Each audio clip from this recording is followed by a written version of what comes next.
Bismillahirrahmanirrahim. Assalamu alaikum. Dear students, it's our 18th lecture, and in this lecture we are going to have some metrics of linear transformation. आप सबको पता है कि जैसे हमने पहले सबसे जब ट्रांसफॉर्मेशन की बात की है तो एक मैट्रिक्स ट्रांसफॉर्मेशन की बात की थी, यानी एक ऐसा फंक्शन जिसमें कोई एक मैट्रिक्स इन्वॉल्व होता है। और उसके बाद जब हमने लीनियर ट्रांसफॉर्मेशन डिस्कस किया तो वहाँ पे हमें ये चीज़ क्लियर हुई कि जो मैट्रिक्स ट्रांसफॉर्मेशंस हैं वो सब लीनियर ट्रांसफॉर्मेशन होती हैं, यानी वो जो लीनियर ट्रांसफॉर्मेशन की जो भी कंडीशंस हैं उन सब को फुलफ़िल करती है मैट्रिक्स ट्रांसफॉर्मेशन। तो इसका मतलब हम यहाँ से ये रिज़ल्ट जनरलाइज़ कर सकते हैं कि जब भी कोई लीनियर ट्रांसफॉर्मेशन होगी तो उससे रिलेटेड एक मैट्रिक्स होगा, यानी उसको हम मैट्रिक्स ट्रांसफॉर्मेशन भी कह सकते हैं, और इसी तरह हम मैट्रिक्स ट्रांसफॉर्मेशन को लीनियर ट्रांसफॉर्मेशन भी कह सकते हैं। तो इसका मतलब ये है कि अगर हम लीनियर ट्रांसफॉर्मेशन की बात करते हैं तो उसमें लाजमी बात है कि कोई ना कोई एक ऐसा मैट्रिक्स उसके साथ रिलेटेड होगा लीनियर ट्रांसफॉर्मेशन के साथ, जो कि कोई एक यूनिक मैट्रिक्स होगा। आज के लेक्चर में हम उसी मैट्रिक्स ऑफ लीनियर ट्रांसफॉर्मेशन पे मज़ीद बात करेंगे।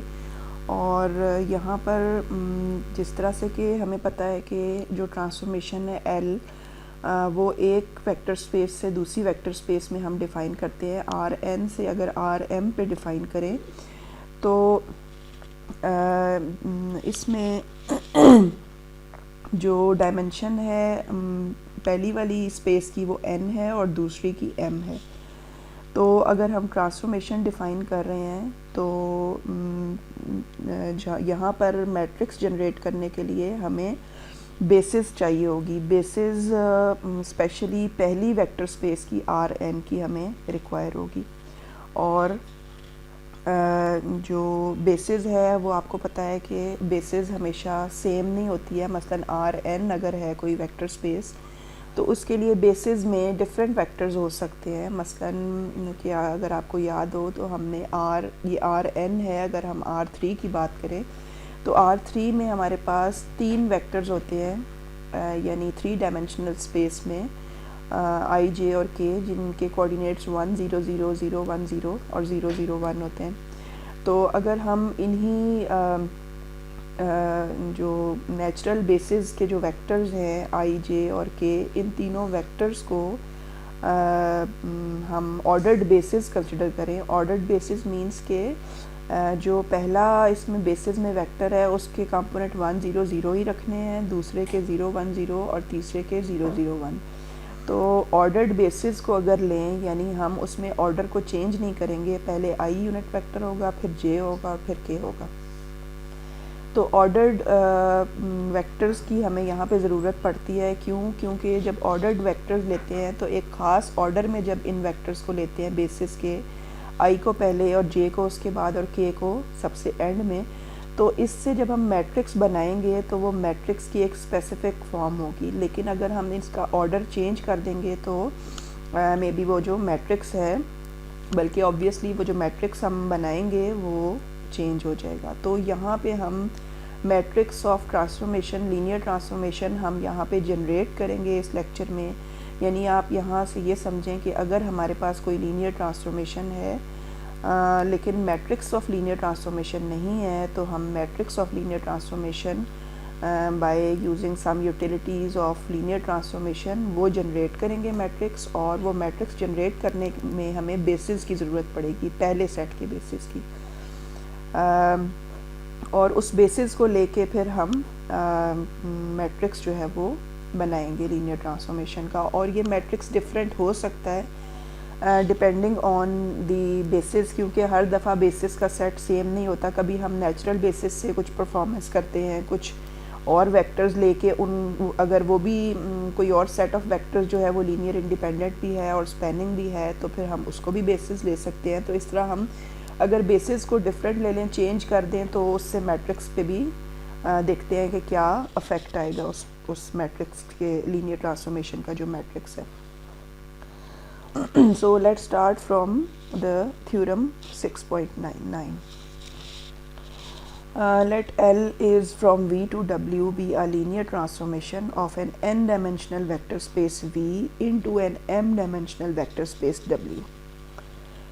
And let S is V1, V2 up to Vn and T is W1, W2 up to Wm be ordered bases for V and W respectively. यानी कि यहाँ पर हम जो पहला सेट है V उसकी भी बेसिस वेक्टर्स की बात कर रहे हैं, ऑर्डर्ड बेसिस, और W जो है वेक्टर स्पेस उसके भी ऑर्डर्ड बेसिस की बात कर रहे हैं, ठीक है. Then the m by n matrix A whose jth column is the coordinate vector LVJ of transpose of L of Vj with respect to T has the following property. तो ये जो इसने लिखा है ये L of x t is equal to AXS.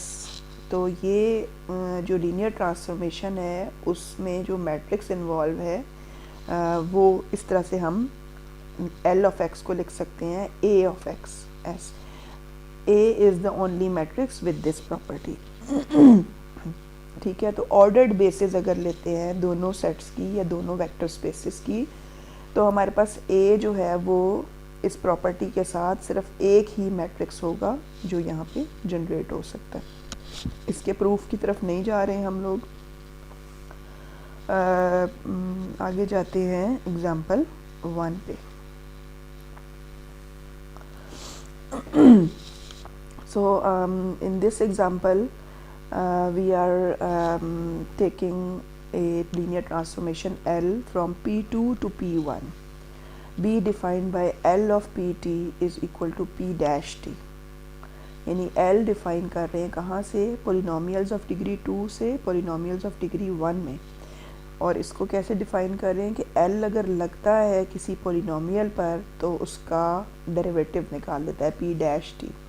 And consider the ordered basis S is t square t and 1 and t is t and 1 for P2 and P1 respectively.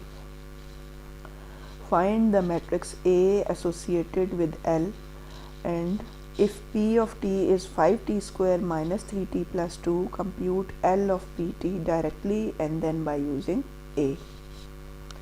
तो पहली बात यह है कि हम यहाँ पे लीनियर ट्रांसफॉर्मेशन पोलिनोमियल्स पे डिफ़ाइन कर रहे हैं और पोलिनोमियल ऑफ डिग्री 2 से पोलिनोमियल ऑफ डिग्री 1 में ये ट्रांसफॉर्मेशन उसको लेके जा रही है. यानी L जब भी अप्लाई होगा किसी P ऑफ t पर किसी पोलिनोमियल पे तो उसका डेरिवेटिव ले लेगा, ठीक है ना. तो और इसी तरह से यहाँ पर उसने बेसिस बता दिए हैं. पहले जो P2 है पहला सेट उससे या पहला जो वेक्टर स्पेस है उसकी जो ऑर्डर्ड बेसिस है उसमें t स्क्वायर t और 1 वेक्टर्स हैं और t जो है ये P1 के लिए बेसिस है, ऑर्डर्ड बेसिस, जिसमें कि t और 1 ये दो वेक्टर्स हैं, ठीक है.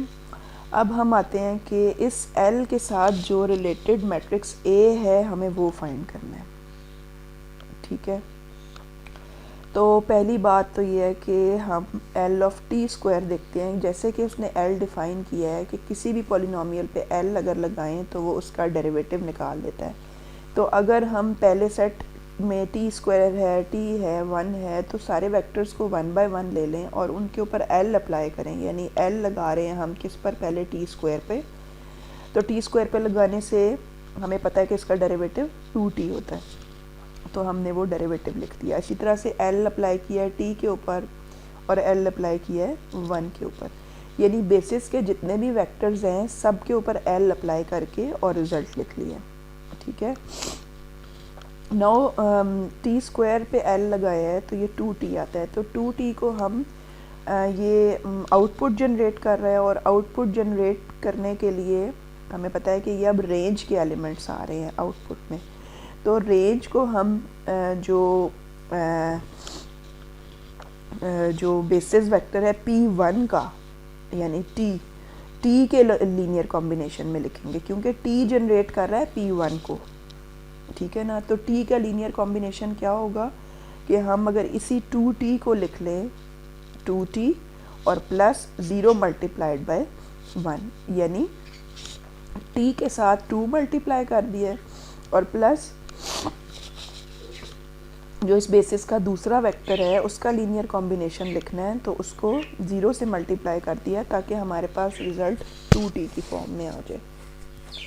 ठीक है, इसी तरह से जब हमने L ऑफ t लिखा तो वो हमने कैलकुलेट किया, आउटपुट जो है वो 1 आती है। अब 1 को हम कैसे t के जो वेक्टर्स हैं उनके लीनियर कॉम्बिनेशन में लिखेंगे, यानी t का कोई मल्टीपल हो और प्लस 1 का कोई मल्टीपल हो, तो हमने t का मल्टीपल 0 लिख दिया है क्योंकि रिज़ल्ट 1 आना चाहिए, और प्लस 1 का मल्टीपल 1 लिख दिया। और इसी तरह से जब L ऑफ 1 कैलकुलेट किया है तो वो 0 आ गया। इसका मतलब है कि t को भी 0 से मल्टीप्लाई करना है और प्लस 1 को भी 0 से मल्टीप्लाई करना है। ठीक है, यानी हमारी जो भी यहाँ P1 में वेक्टर होगा, अगर उसके लिए ये t बेसिस है तो t के यानी P1 का हर पोलिनोमियल जो है उसको t का यानी बेसिस के लीनियर कॉम्बिनेशन में लिखा जा सकता है। तो हमने यहाँ पे यही किया है कि जो भी आउटपुट में वेक्टर आ रहा है 2t है या 1 है या 0 है, तो ये P1 को बिलोंग कर रहे हैं, और अगर P1 को बिलोंग कर रहे हैं तो ये जो इसकी बेसिस है t उसके लीनियर कॉम्बिनेशन में एक्सप्रेस हो सकते हैं। ठीक है, तो यहाँ पे हमने L ऑफ t स्क्वायर की वैल्यू लिख दी है कि इसको L ऑफ t स्क्वायर और इसका t नीचे लिखा है। इसका मतलब ये है कि इसको हम लिख रहे हैं 2 0 के उसमें, यानी हमारा यहाँ पे जो मल्टीपल्स हैं यहाँ पे t और 1 के वो 2 और 0 हैं, तो हमने उसको कॉलम में लिख लिया। इसी तरह से L ऑफ t अगर देखें तो L ऑफ t जो है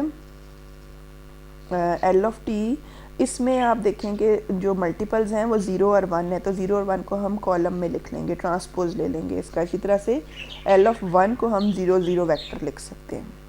ठीक है, तो जो हमारी आउटपुट आ रही है तीनों बेसिस के लिए वो इस तरह की आ रही है। ठीक है, यानी ट्रांसफॉर्मेशन हमने देखा है कि बेसिस के जो वेक्टर्स हैं उन पे आउटपुट क्या जनरेट करता है, और उसको फिर हमने बेसिस के लीनियर कॉम्बिनेशन में लिखा आउटपुट के लिए यानी P1 के लिए। ठीक है, अब ये जो हमारे पास 3 आउटपुट्स आ गई हैं, in this case the coordinates of L of t square, L of t and L of 1 with respect to the t basis are obtained by observation since the t basis is quite simple।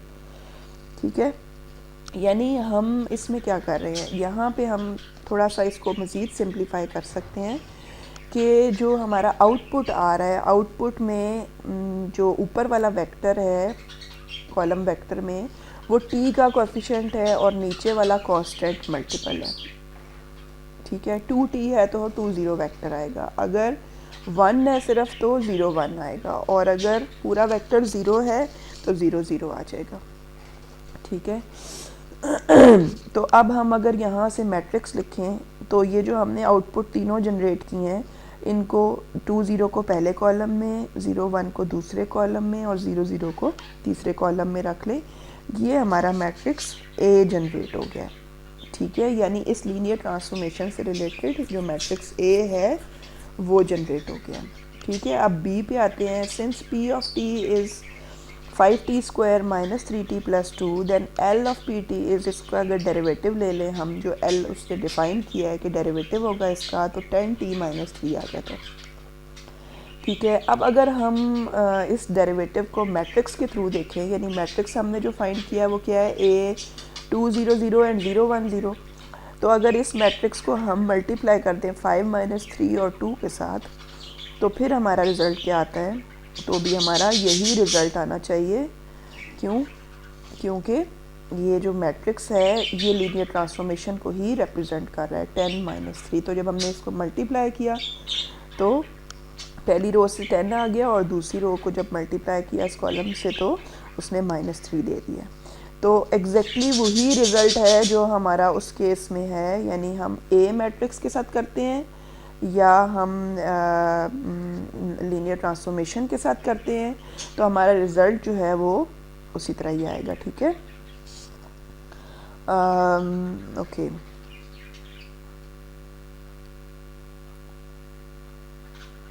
Now let's come on example 2। अब example 2 में उसने क्या किया है कि let L is from P2 to P1 be defined as in example 1, वो ही define किया है यानी डेरिवेटिव है। And consider the ordered basis S is 1 T square and T is T1, यानी वहाँ पर S में T स्क्वायर T और 1 ये ऑर्डर्ड बेसिस थी, और यहाँ पे इनका ऑर्डर चेंज कर दिया है। अब जो ऑर्डर्ड बेसिस लिए हैं P2 के लिए वो 1 T और T स्क्वायर लिया है, जबकि T जो है P1 का जो बेसिस सेट है उसका वही ऑर्डर्ड बेसिस रखा है जो पहले लिया था। अब हम ये देखते हैं कि क्या मैट्रिक्स जो है A जब हम वो फाइंड करते हैं तो उस पर क्या फ़र्क पड़ता है। ठीक है, तो अब जो मैट्रिक्स आएगा इसको आप वेरीफाई कर सकते हैं कि ऑलरेडी जो हमारा मैट्रिक्स आया था वो 2 0 0 1 और 0 0 आया था। अब हमारा आएगा 0 0 0 1 और 2 0। ठीक है, notice that if we change the order of the vectors in S और T द मैट्रिक्स में चेंज। तो हमने यहाँ पर इस एग्जांपल 2 में क्या किया है, सारा कुछ वही है, सिर्फ हमने जो बेसिस है ऑर्डर्ड बेसिस जो वहाँ थी T स्क्वायर T और 1 और फिर T जो था वो T1, उसमें S को सिर्फ ऑर्डर उसका चेंज कर दिया है, 1 T और T स्क्वायर ले लिया। और ये चेंज करने से हमारा जो मैट्रिक्स है उसमें क्या फ़र्क पड़ा है कि जो पहला कॉलम था वो तीसरा कॉलम बन गया है और तीसरा कॉलम पहला कॉलम बन गया है, और दरमियान में जो दूसरा कॉलम है वो एग्जैक्टली वही रहा।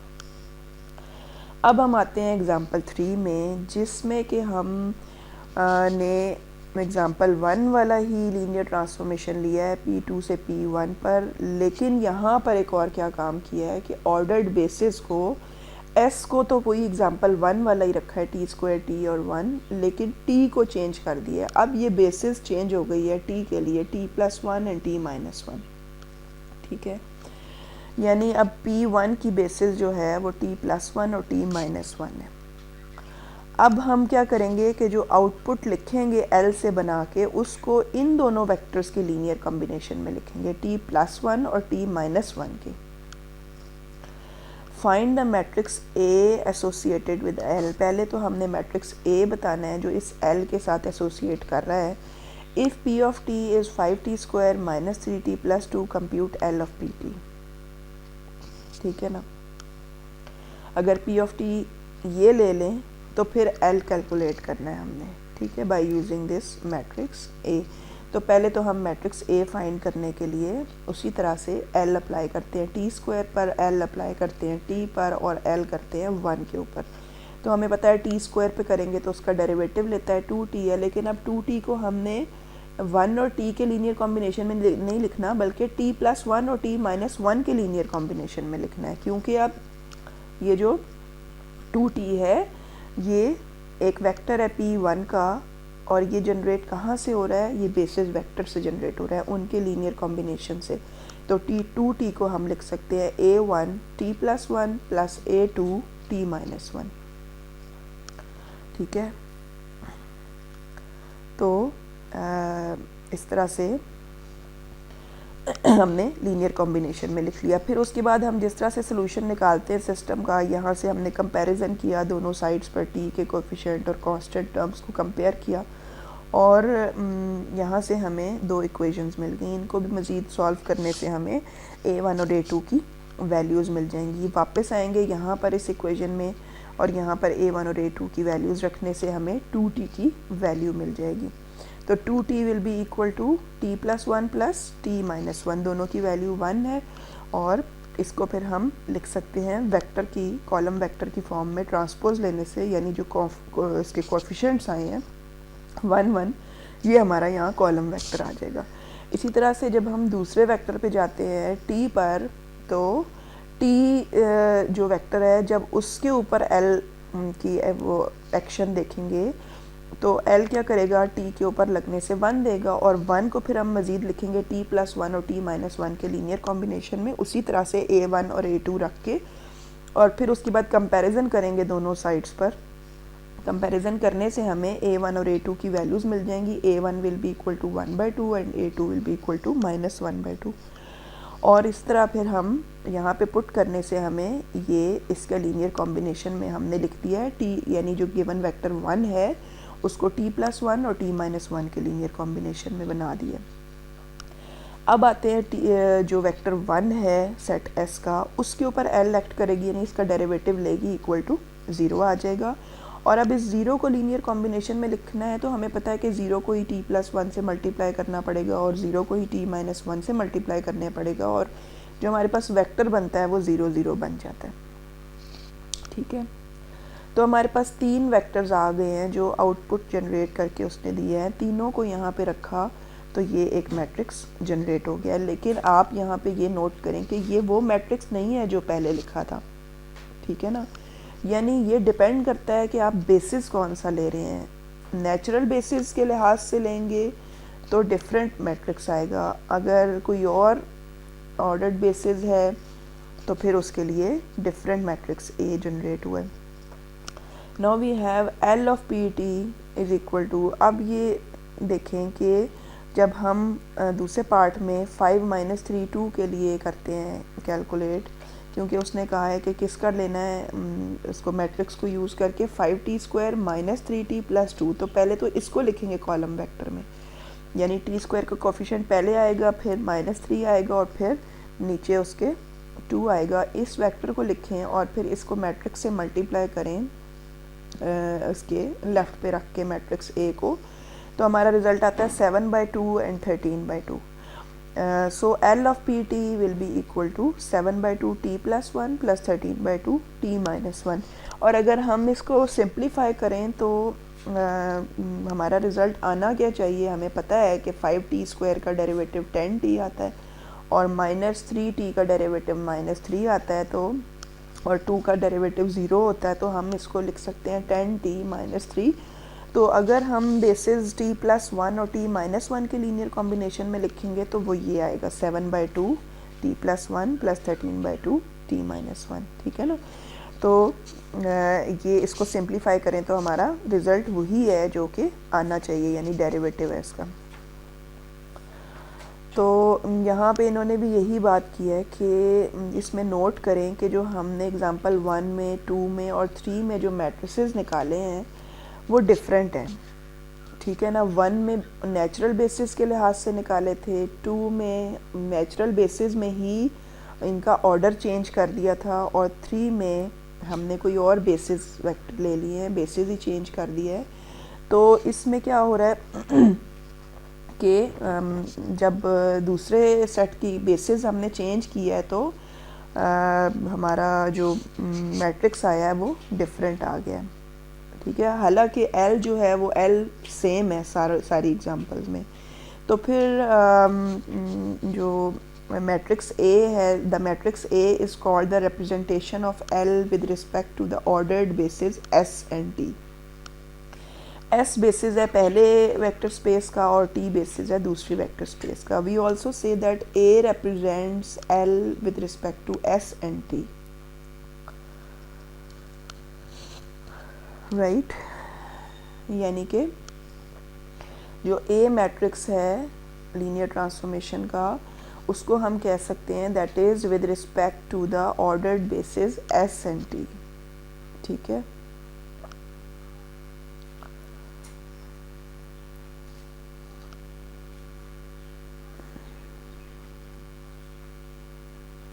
और यहाँ पे जो हाईलाइट मैंने किया है इसका मकसद ये है कि L जो है Rn से Rm पे वो लीनियर ट्रांसफॉर्मेशन है। Then we often use the natural basis for Rn and Rm which simplifies the task of obtaining a representation of L। तो L की रिप्रेजेंटेशन आपने देखा है कि डिफरेंट हो सकती है, मैट्रिक्स A डिफरेंट होने की वजह से इसकी रिप्रेजेंटेशन डिफरेंट हो सकती है, लेकिन ज़्यादातर जो यहाँ रिप्रेजेंटेशन यूज़ होती है वो नेचुरल बेसिस से रिलेटेड होती है। यानी Rn और Rm पहली वेक्टर स्पेस और दूसरी वेक्टर स्पेस दोनों की अगर नेचुरल बेसिस यूज़ की जाए तो वो हम ज़्यादातर बल्कि यहाँ पे करेंगे भी नेचुरल बेसिस के साथ, राइट। अच्छा, अब इससे आगे बेटा करते हैं मज़ीद एग्ज़ाम्पल 4 को। ये मैं यहाँ तक एंड करते हैं, नेक्स्ट पार्ट में इंशाल्लाह एग्ज़ाम्पल 4 और इससे आगे कंप्लीट करते हैं आज के टॉपिक को। टिल देन अल्लाह हाफिज़।